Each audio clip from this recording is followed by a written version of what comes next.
This is a great panel. I wanted to talk about this. I thought this was such an interesting panel. If you had a former white president saying you've got to vote for Trump if you're white, you'd have gone absolutely nuts. So why is it okay for Barack Obama to order black people to vote for Kamala Harris, given how unpopular she currently is, to the extent where Trump is ahead in 5 of the 7 swing states? Why should they? So, a couple of things. First, no one should vote for anybody based on identity politics. You should never vote for somebody because so Obama's they're wrong. Black, right?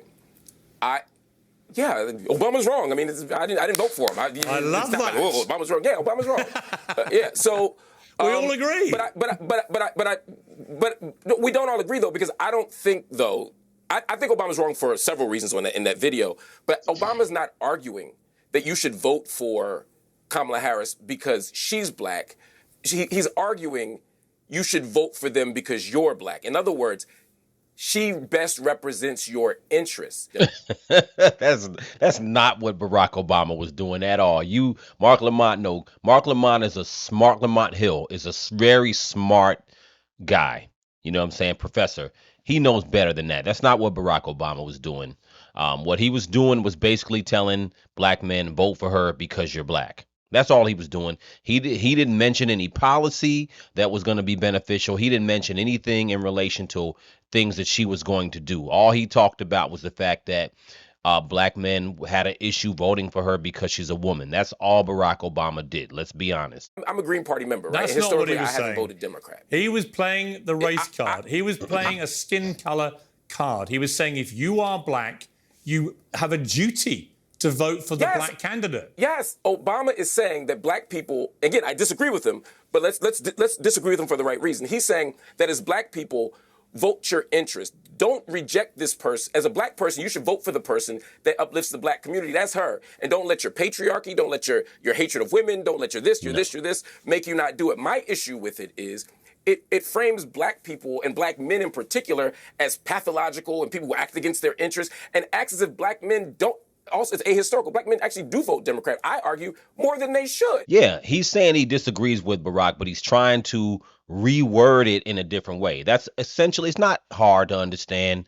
It's exactly what Barack Obama did. And the reason why he went towards black men to talk about that is because black women, for the most part, in larger numbers, have already decided to vote for Kamala based on the fact that she's a black woman and they don't like Donald Trump. So that's an identity politics thing. Everybody knows that. Let's be honest with each other. That's why she's got a lot of the black female vote. The black male vote has not swayed over to that side so much. Black men are saying, we want to vote based on policy that's going to be better for us. From that context, it sounded like you were calling her the B word. I couldn't see it, but I heard it. I'm not going to vote for that. Bleep. Sounded like the B word. I can't imagine a circumstance where we need to call her that. You know, in real life and in music, and there's just no reason for that. She doesn't deserve that any more than she deserves to be told that she's not qualified to run a Dunkin' Donuts. Those types of comments, I think, are unnecessary, even if you might agree that black people shouldn't be sheep. How does she disrespect you? By placating to me, by giving me word salads and all kind of nonsense, acting like she doesn't have to answer questions, being the artful dodger. That's very disrespectful. Some do feel disrespected. You know, for me, I just felt like, you know what?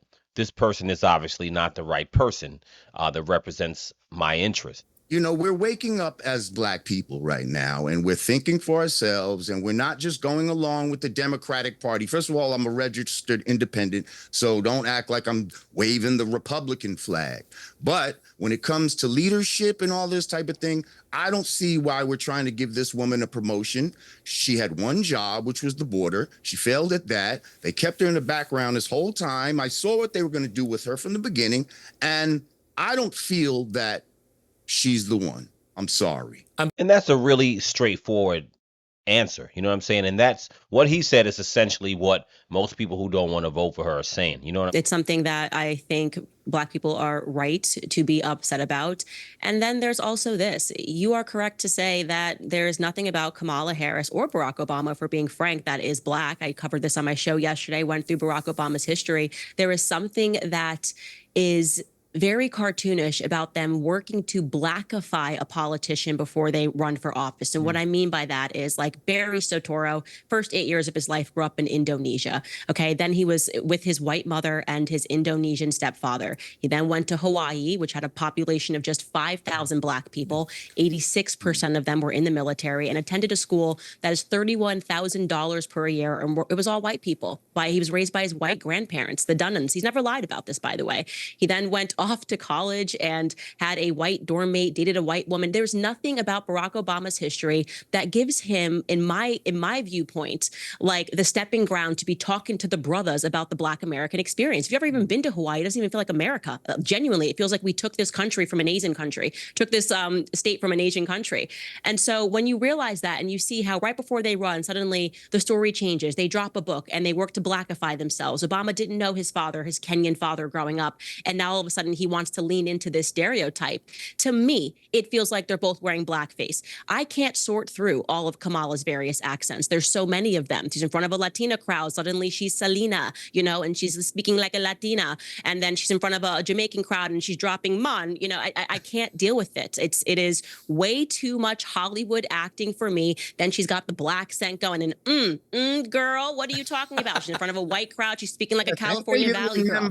I don't trust it. Yeah, I just do not trust somebody that slips that quickly through so many personalities. There is nothing about her upbringing, extraordinarily wealthy. Just she was sworn in Congress as an Indian American. Her mother is Indian. She grew up with an Indian experience and was proud of that until she ran for office for president of the United States. And that is something that I am not comfortable with. I do not accept this narrative that she should be speaking about herself as a Black woman. Candace has done a lot of research, man. And a lot of people who just want to be like, oh, this is going to be the first Black woman. Like, people have not done any research. They haven't looked at this stuff. Do I think her race matters?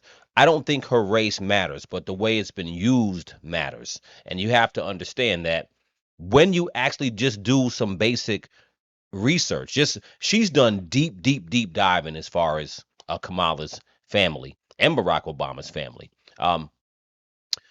My thing is this. There's a lot of things that have been done during this campaign season that can't be, or a lot of things have been done that you can't unsee. You can't really unsee a lot of this stuff once you see it. And what you do have to understand is that, like she said, just dealing with Kamala, who she actually is and how she presents herself and her history, there's a lot of real questionable things there. You know what I'm saying? And I think as Black people, we've been so, we want someone who identifies as us so bad, we will cling to anything. And I think that is changing, and we're starting not to do that. And I think at the end of the day, you have to go ahead and look at what's going to be best for you.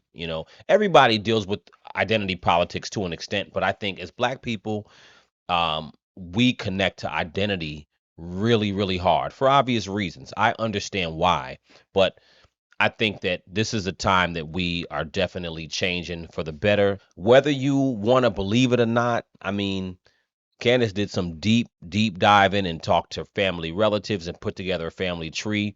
And look, in all likelihood, Kamala might just be Indian and Irish. I don't care one way or another. It doesn't change the needle or change the game for me as a voter and for most people. But how it's been used has definitely been, I hate the word problematic, but it's been problematic for this campaign. So you guys judge for yourself. I think that is a lot to learn in this campaign season. I've been sitting back and really taking a look at it. And it's not about Republican or Democrat. It's really just about really taking a step back and taking in information, and it's important to do that. I mean, the same way people dig into Donald Trump and look at everything he's done, you got to look at Kamala Harris deeply. And I think a lot of people who are wanting to vote for her haven't really looked into her deeply. When I ask a lot of people questions about her, and not even talking about her policy, but just into who she is, people don't really know a lot about her like that, So